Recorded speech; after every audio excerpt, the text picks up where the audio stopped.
Now, as I bring in our next guest, Paul Vachon. I hope I said it correctly. Is it Paul Vachon?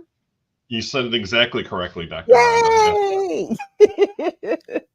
All right. So as I bring in Mr. Paul, we are going to also want to let you know that we are going to Miami, and we're going to be setting sail from Miami to the Dominican Republic and Bimini, Bahamas. It's going to be an amazing time. It's the Meet the World Writers Cruise. So stay tuned because we will be putting out more information about the Writers Cruise, and we want you guys to be there for that as well. So, but without any further ado, Paul, welcome to the Horizons Author Lounge. I've It's been looking wonderful to be forward to here. talking Thank with you for you. having me. Thank you. Thank you for being here.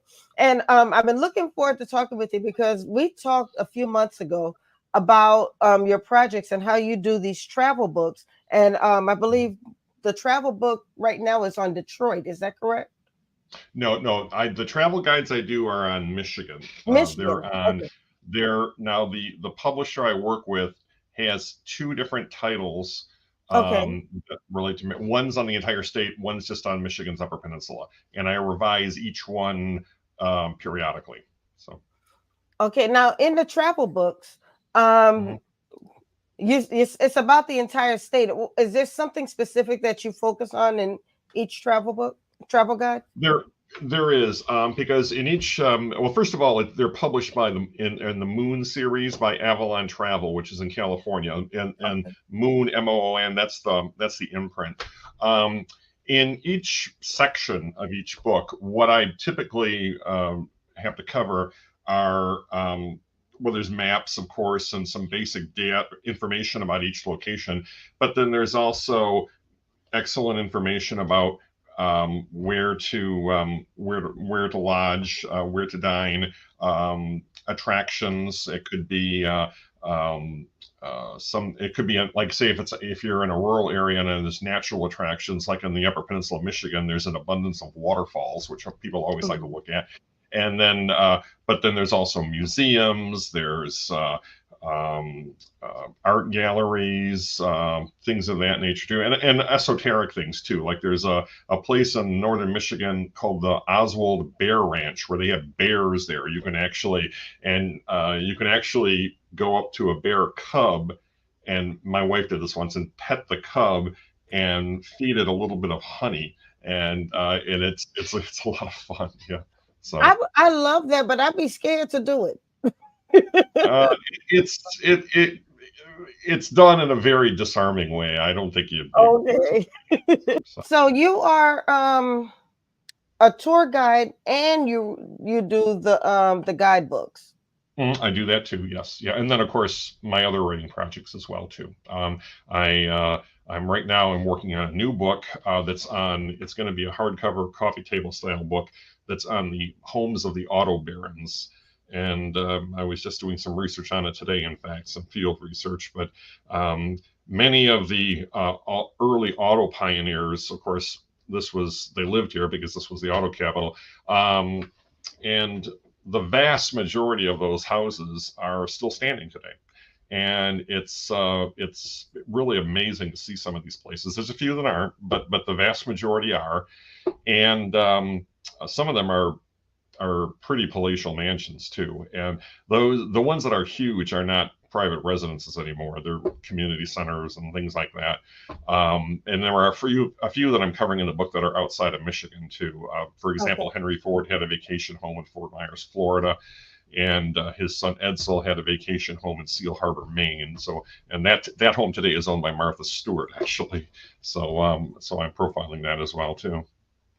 I love the fact that, it's these little pieces of history that we don't always think about. It feels like that's what's covered in the guidebooks, which is actually what I like because Yeah. we can hear about the big stuff, but when those little pieces of history that don't always make the big news or that Right. aren't going to be in the mainstream history books, and you can find those small pieces of history in a guidebook like this, it Mhm. gives the city a lot more depth, I think. It does. It really does too. Uh, and especially in a city as old as Detroit. Detroit's the oldest U.S. city between the Allegheny Mountains and the Mississippi River. Detroit's almost 100 years older than Chicago, and 1701. And now nothing from that first century exists anymore, because in 1805 there was a fire that devastated the city. But we have the motto, the official motto of the city of Detroit, and it was written by a Catholic priest right after that 1805 fire. And he said, he wrote in English, it's, "We hope for better things. It will arise again from the ashes." And that is still to this day the official motto of the city of Detroit, and it still appears on city documents today.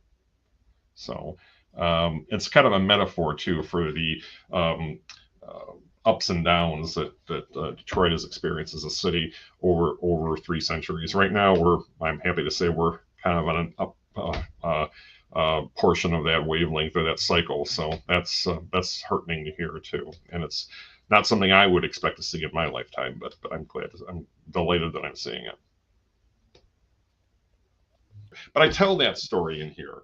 The original General Motors building in Detroit, which is today, it's owned by the state of Michigan, and it's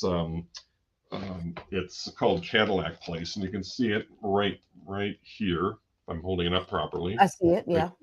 Yeah, it was the largest office building in the world dedicated to one company at the time it was built, around 1920.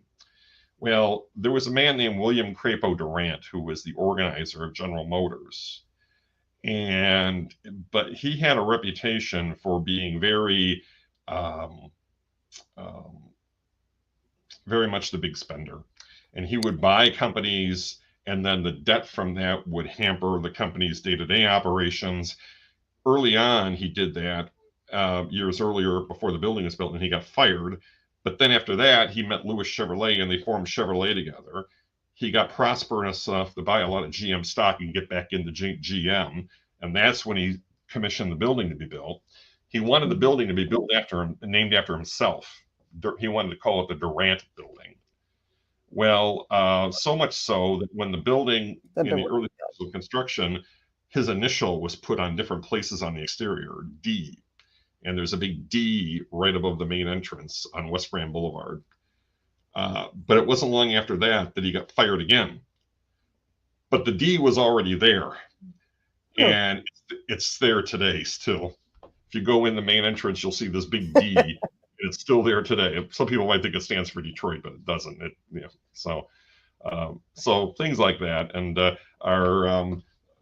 they're fun stories, but they're also serious too, because it tells you about, as I said, it's the book isn't just about cars. It's about people. It's about little quirky things like that, and then also too about drama. In the 1960s, when Chevrolet had the issues with the Corvair, and it was because that was a car that had the engine in the back, and it was a tip over risk, and GM was aware of some of the dangers but hid those from the public. And there was a man who was the corporate secretary there who had all these minutes from these meetings that they were discussed, and so it was in there, and then he was ordered to burn them. Well, he didn't burn them. He quit, and he took them with him. And he became a history professor at the University of Michigan. He died recently, but they have them there at U of M to this day. But also, there was celebrated consumer attorney Ralph Nader wrote a book back then called Unsafe at Any Speed. And now only one chapter of the book is about the Corvair.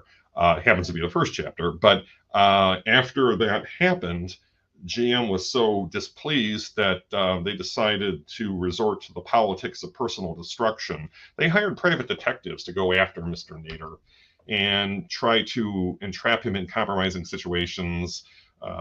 They would make threatening phone calls to his home, harass his family, just about everything you can possibly think of. And at one point, word of that became public. And there was a U.S. senator from Connecticut by the name of Abraham Ribicoff, and he, at a Senate hearing, forced the president of General Motors to publicly apologize to Mr. Nader for the treatment that they had given him.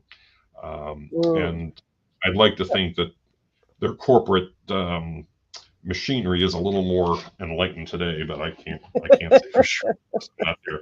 So all of these tidbits are in this book, Becoming Motor Yes, City. they are.